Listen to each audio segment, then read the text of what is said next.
funny is I wrote a play called Hidden Drive. This one's going to Hidden Road. But it's interesting, I don't know. It's on SoundCloud, it's published.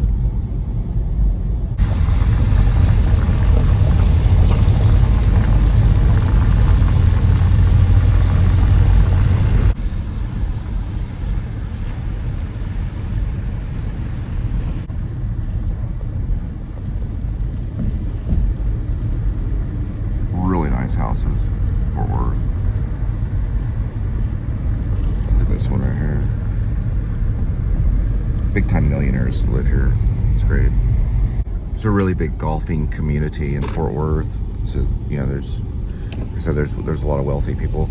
And this is kind of where they have a golfing community, but they also have like events and stuff right here. I've dropped off for them a few times using the gig economy apps like Grubhub and Favor, mostly like Favor. Which, got out of that one really quick. Here's the golf course. Anyway, and here's part of it over here. And this is like Fitzgerald's Great Gatsby kind of stuff. Look at this right here.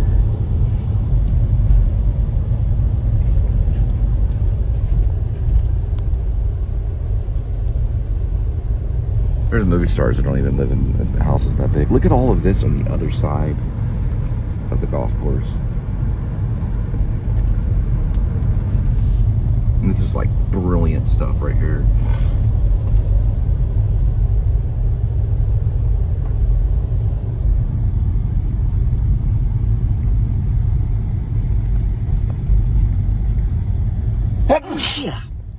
Sorry about that.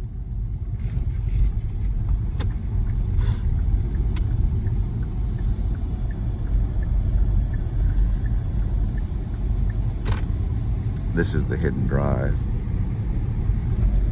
Also known as a private road.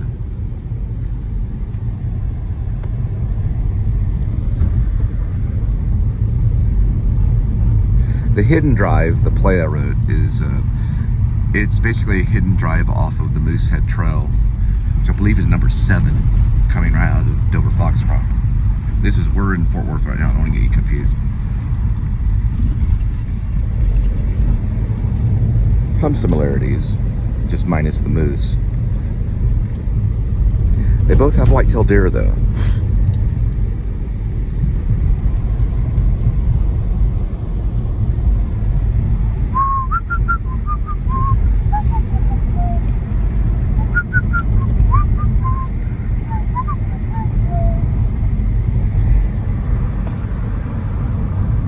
This looks like a really cool house.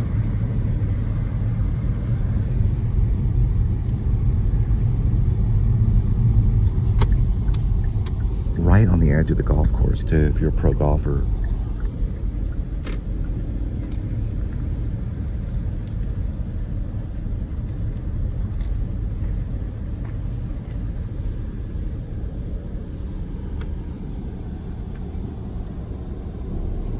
Secretly, this is my house. I'm just joking.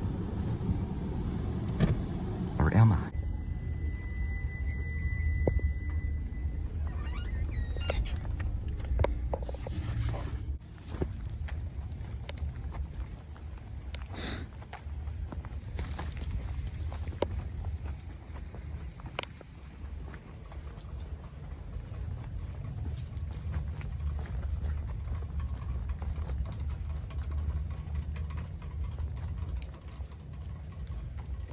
Looking for an address.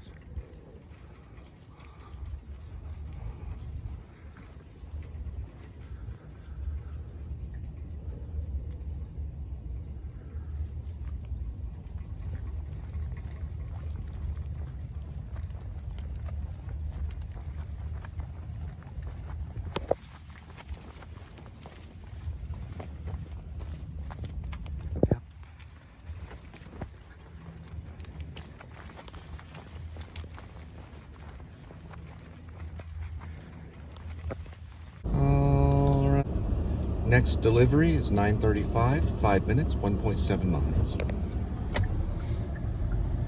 It's the very end of Hidden Drive. I'm sorry, Private. I'm sorry, no wait, Hidden Road.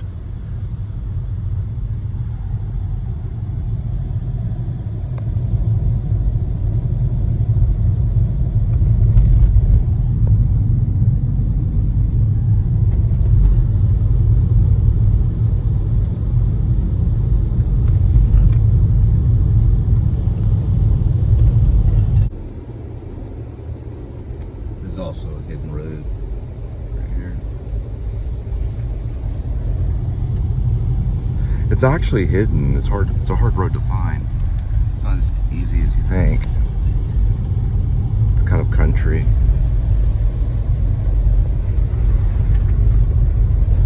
Really nice houses on Hidden Road. It's kind of just imagining a deer just kind of running out, or a Sasquatch or something, just kind of running across really quick. For a minute.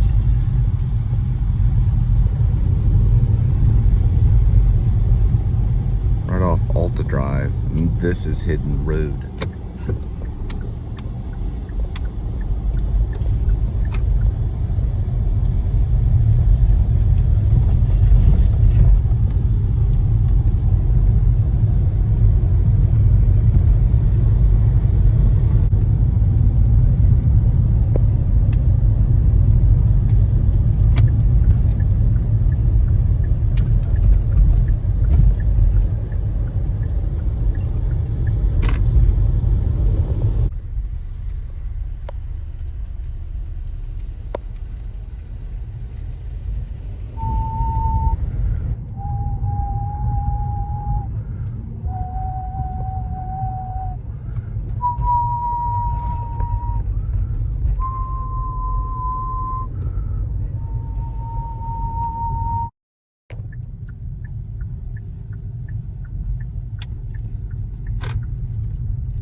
This right here says, no act of kindness, no matter how small, is ever wasted. It's a nice thing.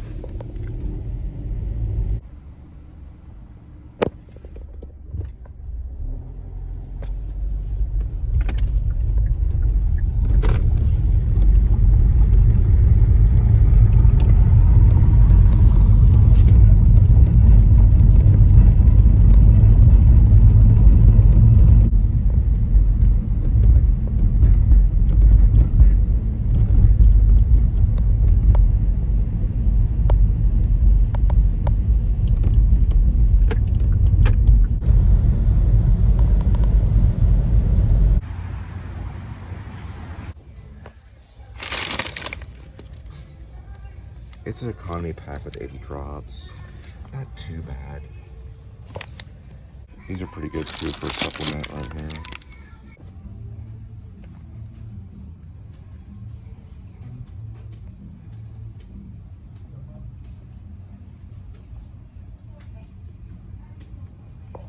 This elf ever got a style. I'm trying to memorize all the books of the Bible. Right now what I have is Genesis, Exodus, Leviticus, Deuteronomy, Nehemiah? No, I'm sorry, Deuteronomy, hang on, Nehemiah, then it goes to Joshua, Judges, Ruth, then the 1 Kings, 2 Kings, 1 Chronicles, 2 Chronicles. You can kind of get through that part really quick. Take two on that one, sorry about that, in the books of the Bible. It starts with Genesis, Exodus, Leviticus, Numbers. I knew that. Numbers, sorry. I was thinking of Nehemiah, that's why I was just thrown off. Genesis, Exodus, Leviticus, the book of law, yeah. Then Numbers. Then it goes to Joshua, Judges, Ruth. And then 1 Chronicles, 2 Chronicles, 1 Kings, 2 King. That part. All right, sorry about that. I'm going again. Genesis, Exodus, Leviticus, Numbers. Got that part.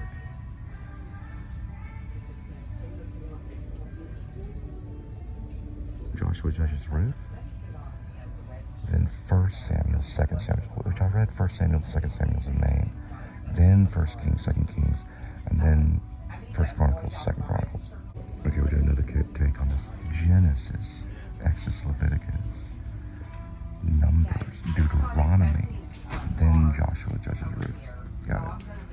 Then 1 Samuel, 2 Samuel. Got that part. 1 Kings, 2 Kings, 1 Chronicles, 2 Chronicles.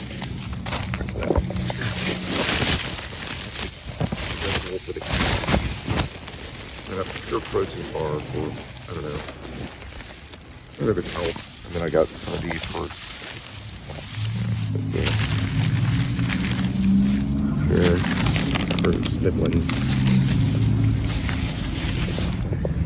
Hit it back. All right, for the vlog, I'm going to do this. I'm going to get all 39 books of the Old Testament and 27 books of the New Testament in order, in one take, eventually. It's a goal of mine, so I'm working on it. I've been trying to do this ever since Sunday school back in the day. It's a big project. So 39 books of the Old Testament and 27 of the New. All right, so this is what I got. It's good sometimes for certain diets and stuff. It's 20 grams of protein, but don't go overboard. It's not good to have soy all the time. Go with the meat instead if you can. But this is 20 grams of protein. It's got some vitamins and stuff in it, so if you're not feeling the best, sometimes these are good to kind of get the vitamins that you need. And then, of course, I got some of these, which are Hall's Relief for like $7, the big economy size bag. And then this for the caffeine Red Bull. You also want to make sure you don't go overboard on the Red Bull either. It's a form of caffeine. People are like, oh gosh, Red Bull's evil. I don't know. Let me turn my flap. I really don't know. I don't know if I consulted anything in the Old Testament or the New Testament talks about Red Bull, but it doesn't talk about coffee either. So, come on. And how many churches don't serve coffee? Tea, you want to go with tea if you can, maybe, but certainly tea is not a sin. I don't think so, but I don't see the major difference between Red Bull and tea that much, but I don't know. I've heard some things, so I don't know. I'm okay with it. I don't judge on the Red Bull. This is pure protein stuff. So I did read the book of Samuel and 2 Samuel when I was in Maine, and I learned tonight that Samuel was the last judge of Israel. He was also the first prophet. That's what it says. So, I remember when I was reading the book of 1 Samuel and 2 Samuel, I was visited by Mormons in a small cabin in Maine. They came out in the middle of nowhere, right off in Dexter, off one of their little roads there. I don't know if it's Dexter Road or not, but it's a road that goes right by Harlow's Pond. If you know Harlow's Pond, if you're near Dexter. Dexter is a small town that Stephen King was raised in. Anyway, I wasn't living in Dexter, I was in Parkman. But that road leads to Dexter. And it also goes by Harlow's Pond. We're passing Lake Worth right here. And I'm reading 1 Samuel, 2 Samuel. I used to read the Bible day and night, especially before I'd go to the factory. And I'd always try to do my very best to commit a verse to memory, so that when I would work in the factory, which was very loud, I would be able to communicate a verse with somebody or talk to them about the Bible. Lo and behold, in the factory, there was a Pentecostal man named Jeremy, who was very close to the Lord. Now, he wasn't always close to the Lord, but he found Jesus and turned his life over to the kingdom to serve the Lord. And Jeremy helped me quite a bit on my first part of my journey, because I expressed to Jeremy that I wasn't there just to work in a wood mill and do local community theater, but I was on an adventure with Jesus in a way, meaning I was looking for a church to be baptized in. But it wasn't the church that I'd be baptized in. But Jeremy offered his church, which was, I believe, it was in Newport. It was called Gateway. It was Pentecostal Gateway. And I almost did it. He always said every day during work, he's like, well, we can warm up the trough, because they baptize people in the trough. And I would be like, well, let me think about it. But my dream, I guess, what I wanted was to be baptized before my family and my wife, or my second wife, Angel, who was the mother of my children. And it actually came true. So God led me all the way back to Texas from Maine to Irving. Well, really to White Settlement, but I was going to go to White Settlement First Baptist, so I started to go there. And I decided, well, I got to get baptized. So I started getting rid of books and stuff that I didn't want in my life to interfere with me turning my life over to the Lord. And so I eventually was found by Angel on a dating site, Plenty of Fish. She found me and wanted to talk to me about baptism. And I knew immediately that was my wife, or at least my second wife. And she led me to MacArthur Boulevard Baptist from Fort Worth. And I would drive there early in the morning to meet all these people that were going to prepare me for baptism. And it went on for, oh my goodness gracious. The whole process went on for months, for a few months. Angel and I were only engaged for 6 months. But during that engagement, I prepared for baptism. And then I was baptized in front of the whole church by Carter Cox. And that's when I got dunked, submerged, which Chris told me to. I met Chris in Parkman. He helped me quit smoking. And Chris said, you have to get submerged. Because I had only been sprinkled by I was sprinkled by the Anglican when I was a teenager. So I was getting ready to be submerged during all this time. Then I was submerged in baptism by Carter Cox in front of the church. Everyone clapped, and that's when I had dedicated my life to Jesus Christ. And now I remember. Now I have to study the books of the Bible. And now I also have to study the New Testament. And I have to keep up with this. And I'm ashamed of myself because I met someone tonight who knows all those books by heart. And I should know them too. So we're starting with Genesis, Exodus, Leviticus, Numbers, Deuteronomy, right? And after Deuteronomy, we go to Joshua, Judges, Ruth. Then 1 Samuel, 2 Samuel. Then 1 Kings, 2 Kings.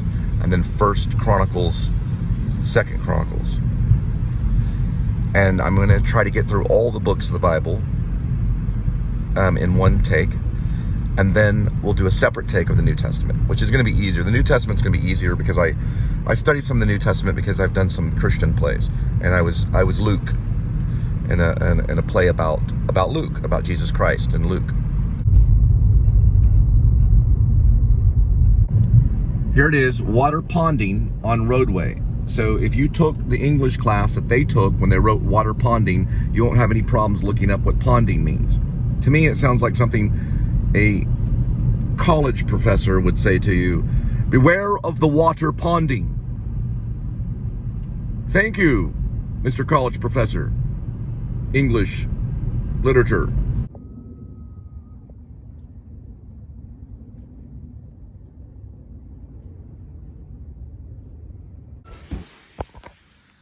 All right. There's Kitty. You okay? Been hanging out there for 12 hours? There she is. Shoes. I know. I forgot for the 100th time. All right. Linda's cooking again. What is it, Snickles? Let's see. I know you're cooking something. I'm trying to figure it out. Don't ever do this. But anyway, I'm looking. Oh yeah, I see. Is it chicken? All right. Oh, I know how you are, Kitty. Yeah, it looks like chicken. All right.